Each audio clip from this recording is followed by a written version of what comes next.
जय श्री श्याम दोस्तों, आज की कहानियों में आपका स्वागत है। आज हम आपके लिए लाए हैं दुर्गा कवच, अर्गला स्तोत्र, कीलक स्तोत्र और रात्रि सूक्त, जिसे दुर्गा सप्तशती के 13 अध्यायों से पहले पढ़ना बहुत ही आवश्यक माना जाता है। इन सब पाठों के बिना दुर्गा सप्तशती का पाठ व्यर्थ माना जाता है, इसीलिए अवश्य ही इसे नियमित रूप से पढ़ना चाहिए। जय माता की। या देवी सर्वभूतेषु शक्ति रूपेण संस्थिता नमस्तस्यै नमस्तस्यै नमस्तस्यै नमो नमः। सर्वमंगल मांगल्ये शिवे सर्वार्थ साधिके शरण्ये त्र्यंबके गौरी नारायणी नमस्तुते। श्री दुर्गा कवच। ऋषि मार्कंडेय जी ने कहा, हे पितामह, जो साधन संसार में अत्यंत गोपनीय है, जिससे मनुष्य मात्र की रक्षा होती है, वे साधन मुझे बताइए। ब्रह्मा जी ने कहा, हे ब्राह्मण, संपूर्ण प्राणियों का कल्याण करने वाला देवों का कवच अत्यंत गोपनीय है। हे महामुने, उसे सुनिए। दुर्गा की 9 शक्तियां, पहली शक्ति का नाम शैलपुत्री, दूसरी का ब्रह्मचारिणी, तीसरी चंद्रघंटा, चौथी कुष्मांडा, पांचवी स्कंद माता, छठी कात्यायनी माता, सातवीं कालरात्रि माता, आठवीं महागौरी और 9वीं सिद्धिदात्री। ये नवदुर्गा कही गई हैं। जो मनुष्य अग्नि में जल रहा हो, युद्ध भूमि में शत्रुओं से गिर गया हो, अत्यंत कठिन विपत्ति में फंस गया हो, वह यदि भगवती दुर्गा की शरण का सहारा ले ले तो इसका कभी युद्ध या संकट में कोई कुछ बिगाड़ नहीं सकता। उसे कोई विपत्ति घेर नहीं सकती, ना उसे शोक दुख तथा भय की प्राप्ति ही हो सकती है। जो लोग भक्ति पूर्वक भगवती का स्मरण करते हैं, उनका अभ्युदय होता रहता है। हे भगवती, जो लोग तुम्हारा स्मरण करते हैं, निश्चय ही तुम उनकी रक्षा करती हो। प्रथम चामुंडा देवी प्रेत के वाहन पर निवास करती हैं। वाराही महिष के आसन पर रहती हैं। इंद्री का वाहन ऐरावत हाथी है। वैष्णवी का वाहन गरुड़ है। माहेश्वरी बैल के वाहन पर तथा कुमारी मोर के आसन पर विराजमान है। श्री विष्णु पत्नी भगवती के हाथों में कमल है तथा वे कमल के आसन पर निवास करती हैं। श्वेत वर्ण वाली ईश्वरी वृष बैल पर सवार है। भगवती ब्रह्मांडी संपूर्ण आभूषणों से युक्त हैं तथा वे हंसासन पर विराजमान रहती हैं। अनेक आभूषण तथा रत्नों से दीप्यमान उपयुक्त सभी देवियां सभी योग शक्तियों से युक्त हैं। इनके अतिरिक्त और भी देवियां हैं जो दैत्यों के विनाश के लिए, भक्तों की रक्षा के लिए क्रोध युक्त होकर रथ में सवार रहती हैं। इनके हाथों में शंख, चक्र, गदा, शक्ति, हल, मूसल, खेटक, तोमर, परशुपाश, भाला, त्रिशूल, उत्तम शाड़क, धनुष आदि अस्त्र शस्त्र हैं, जिससे देवताओं की रक्षा होती है।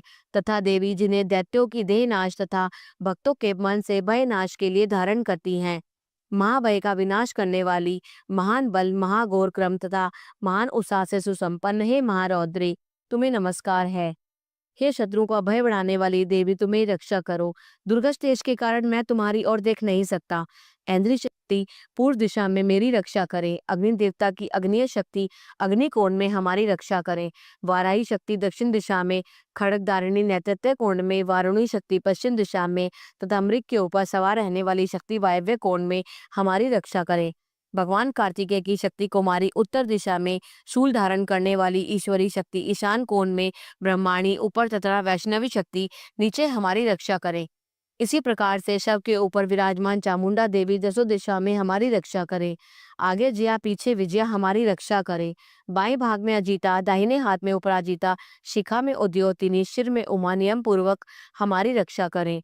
ललाट में मालाधरी, दोनों भ्रू में यशस्विनी, भ्रू के मध्य में त्रिनेत्रा तथा नासिका में यमघंटा हमारी रक्षा करें।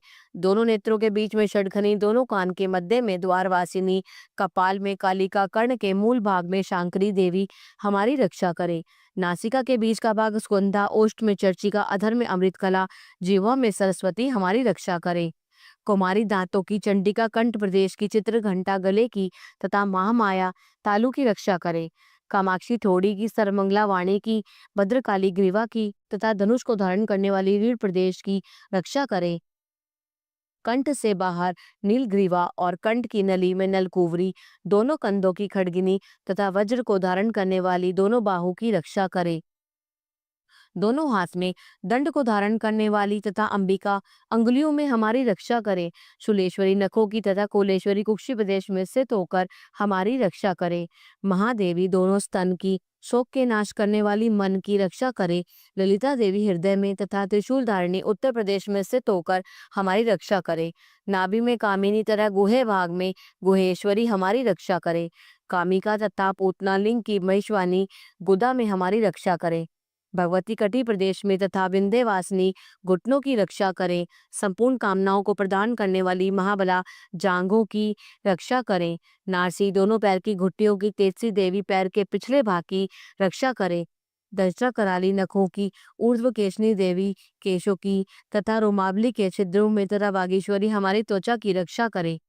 पार्वती देवी रक्त मज्जावसा मांस हड्डी और मैदे की रक्षा करे। काल रात्रि आंतों की तथा मुकुटेश्वरी पित्त की रक्षा करे।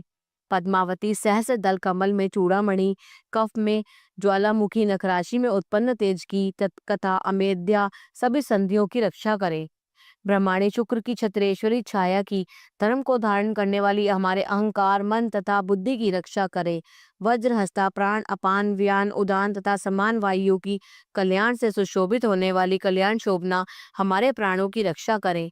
रस रूप गंध शब्द तथा स्पर्श रूप विषयों का अनुभव करते योगिनी तथा हमारे सत्वरज एवं तमोगुण की रक्षा नारायणी देवी करे। वाराही वायु की चक्रिणी वैष्णवी धर्म की चक्रिणी यश कीर्ति लक्ष्मी धन तथा विद्या की रक्षा करे। हे इंद्राणी तुम मेरे कुल की तथा हे चंडिके तुम हमारे पशुओं की रक्षा करो। माँ लक्ष्मी पुत्रों की तथा भैरवी देवी हमारी स्त्री की रक्षा करे। सुपता हमारे पथ की क्षेम करी मार्ग की रक्षा करे।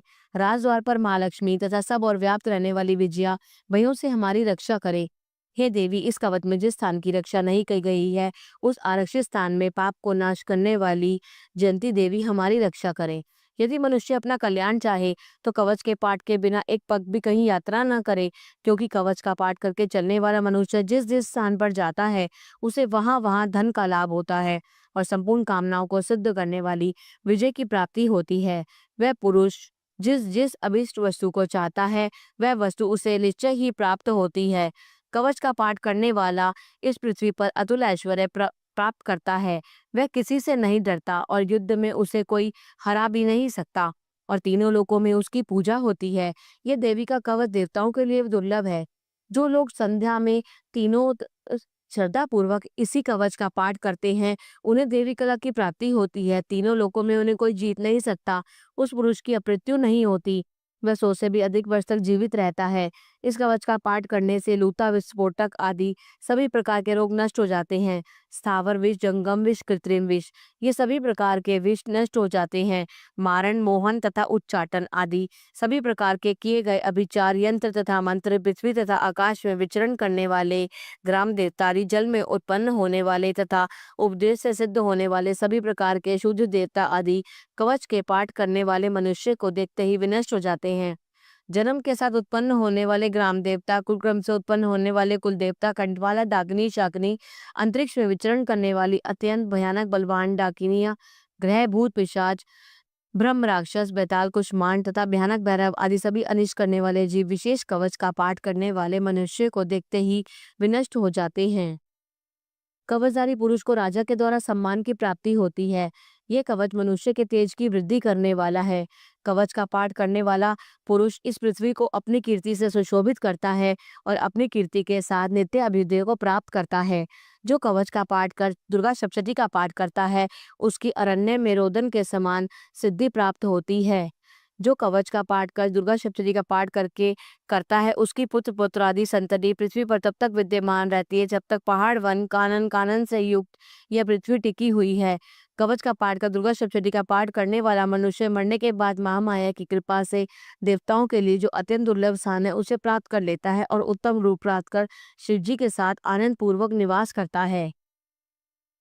इति वारा पुराणे हरिहर ब्रह्म विरचितम देवन्या कवचम समाप्तम। जय माता की। अगला स्तोत्र। मार्कंडे जी कहते हैं, ओम जयंती मंगला काली भद्रकाली कपालिनी दुर्गा क्षमा शिवा धात्री स्वाहा स्वधा मां नमस्तुते। इन नामों से प्रसिद्ध जगदम्बिके तुम्हें मेरा नमस्कार हो। देवी चामुंडे तुम्हारी जय हो। संपूर्ण प्राणियों की पीड़ा हरने वाली देवी तुम्हारी जय हो। सब में व्याप्त रहने वाली देवी तुम्हारी जय हो। कालरात्रि तुम्हें मेरा नमस्कार हो। मधु और कैटअप को मारने वाली तथा ब्रह्मा जी को वरदान देने वाली देवी तुम्हें नमस्कार है। तुम मुझे रूप दो, जय दो, यश दो और मेरे काम क्रोध आदि शत्रुओं का नाश करो। महिषासुर का नाश करने वाली तथा भक्तों को सुख देने वाली देवी तुम्हें नमस्कार है।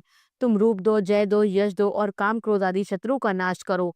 रक्त बीज का वध और चंड मुंड का विनाश करने वाली देवी, तुम रूप दो, जय दो, यश दो और काम क्रोध आदि शत्रु का नाश करो। शुंभ और निशुंभ तथा धूम्रलोचन का मर्दन करने वाली देवी, तुम रूप दो, जय दो, यश दो और मेरे काम क्रोध आदि शत्रु का नाश करो। सबके द्वारा वंदित युगल चरणों वाली तथा संपूर्ण सौभाग्य प्रदान करने वाली देवी, तुम रूप दो, जय दो, यश दो और काम क्रोध आदि शत्रुओं का नाश करो। देवी, तुम्हारे रूप और चरित्र अचिंत्य हैं, तुम समस्त शत्रु का नाश करने वाली हो। रूप दो, जय दो, यश दो और काम क्रोध आदि शत्रुओं का नाश करो।